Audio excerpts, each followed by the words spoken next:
Hi guys, welcome back to the channel.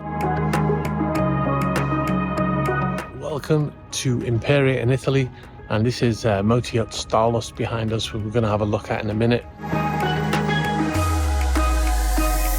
It's a lovely day in Imperia. If you might remember the previous video, the one about Nancy Walton Laurie's old boat,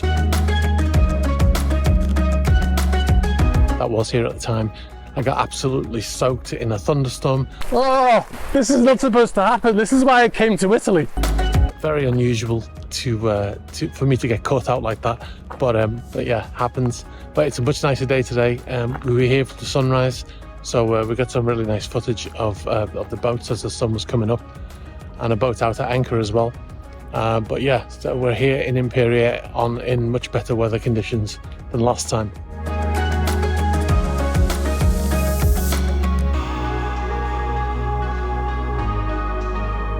Right, so behind me here is Yacht Starlust, which was formerly known as Soaring.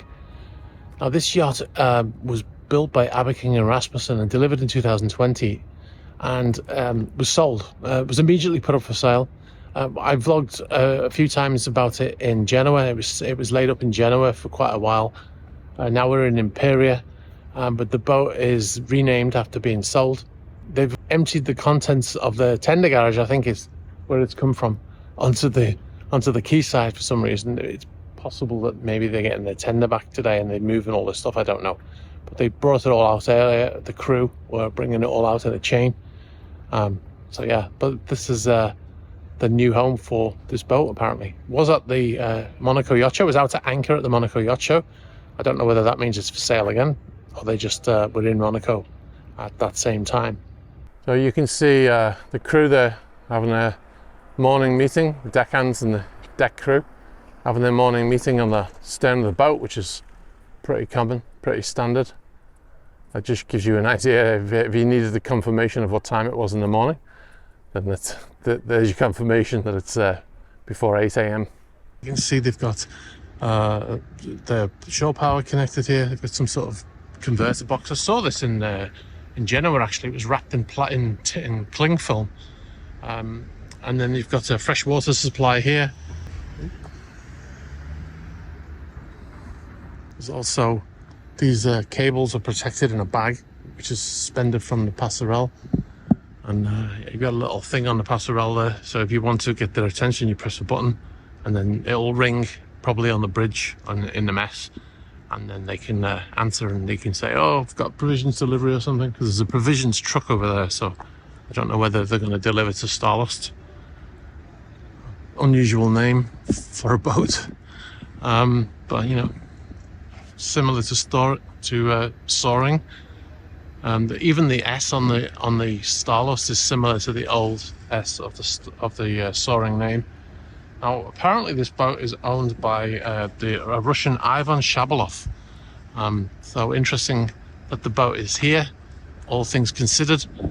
But there are a number of boats still owned by Russians that are not facing any issues with sanctions and stuff like that. All right, so this is Yacht Karin. You can see they're having a meeting there, on deck crew meeting probably. The name of this boat is a Portuguese word, and it's actually a drink in Brazil, apparently a very popular drink in Brazil, which is kind of weird because the owner's not Brazilian.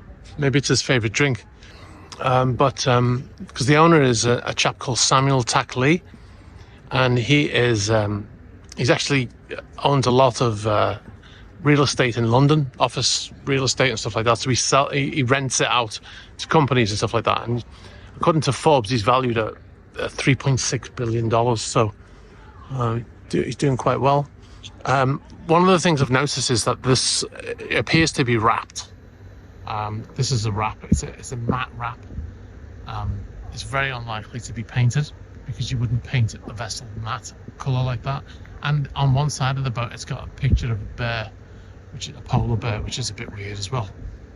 So yeah, I'm pretty sure it's wrapped, and you can see up there where it goes onto the interior where it's joined, and you can see that there's white underneath. I don't know whether I can zoom in far enough, but you can see there's white underneath there. So yeah, pretty sure that's a wrap.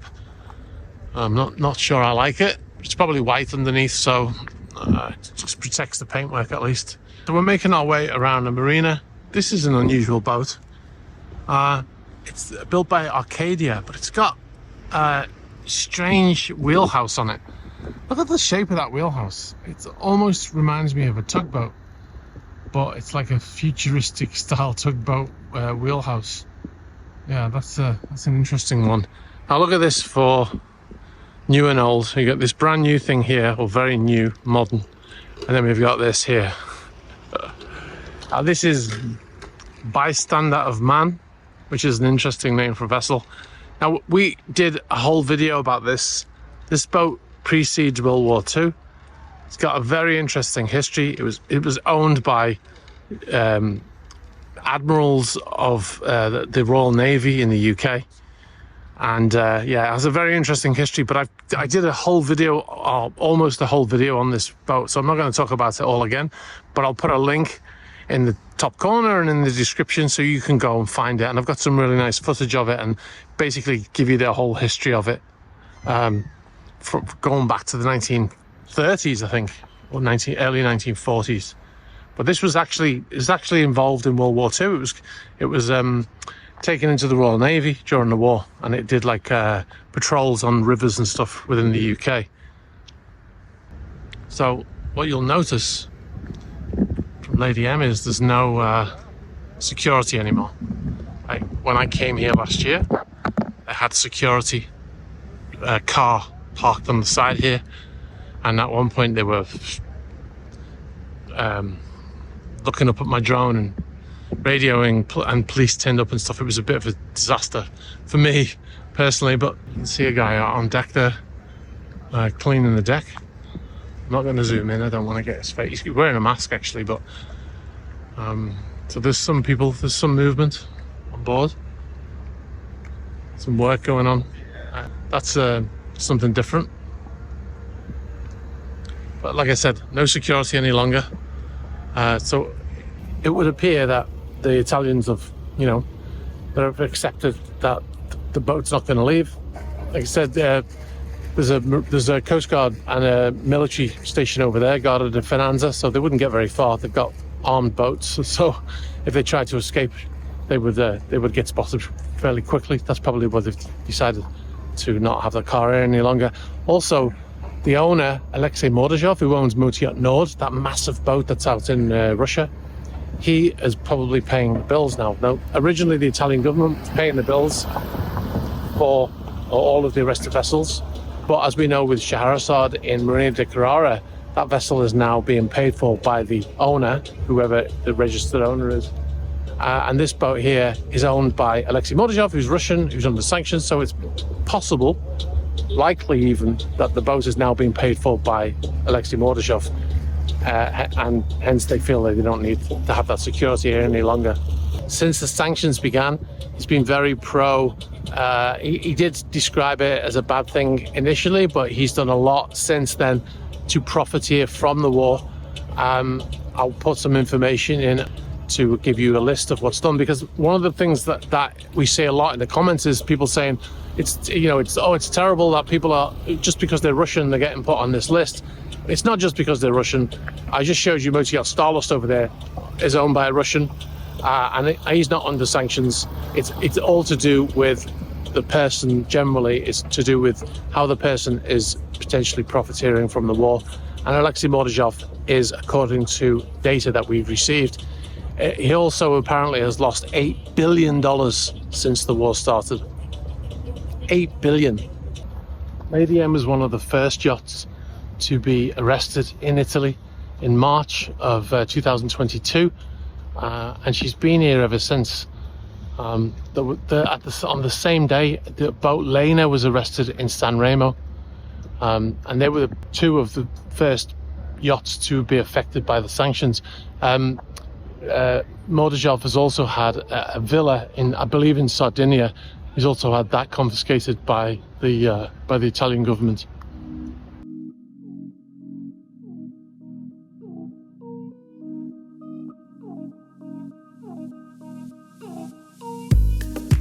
This is Yacht Crocus. Unusual name. There's quite a few unusual name boats here. Anyway, let's not focus on the name. Let's focus on the hull. That's a beautiful colour, almost Gulf colour, the Gulf livery of the Porsches from Le Mans back in the 80s. I love that colour. This was built by Admiral Yachts. It was at Monaco Yacht Show. You can still see the sign on the stern there. It says for sale by Fraser. I think that was on there for the show. It was built in 2021, and it can carry 11 guests in 5 cabins, and it is currently for sale for $29.9 million. They've even got a sign here, look, to give you some information about the boat. This has got an 8.8 meter beam, or 28 feet, and a draft of 2.1 meters, gross tonnage of 499. So again, it's 499 gross tons. It's not an accident that it's 499. It's under 500 gross tons, which would, if it went to 500 or above, takes it onto the next set of regulations, which makes it more expensive to buy, and it has to have a lot more regulations on board. So that's the reason why they have that 499 gross tons. Beautiful weather in Imperia. This is the weather. This is how I expect it to be when I come to Imperia. That previous video I did where I got soaked, that was unusual for me. Whenever I've been to Imperia, the weather's been like this, absolutely stunning. It's 10:20 in the morning now. I'm going to wrap up here. I hope you found this video interesting update about Lady M, the fact that she's still here, still broadcasting her AIS, a few crew on board cleaning, etc. Yeah, and the other boats that are here, Starlust is probably the favorite one of this video because it's brand new and it's good looking. Having said that, Yacht Crocus, the blue colored hull yacht, really like that boat. I like the design and layout. I love the color of the hull. So yeah, and it was only a snip at 29.9 million, whereas the last time I remember Yacht Starlust being for sale as soaring was 95 million. So big difference there. Would you notice the difference on board? Probably not. I think you'd had just as good a time on the smaller boat for 30 million, which is a snip at a price, isn't it? Anyway, guys, I'm going to leave it there. Be sure to like this video if you enjoyed it. Hit the subscribe button, hit the bell for future notifications. And from Imperia, I bid you farewell for now. The last time I remember, the vessel was for sale for, I think, 950 million. No, that's not right. 95 million. 950 million would be a billion.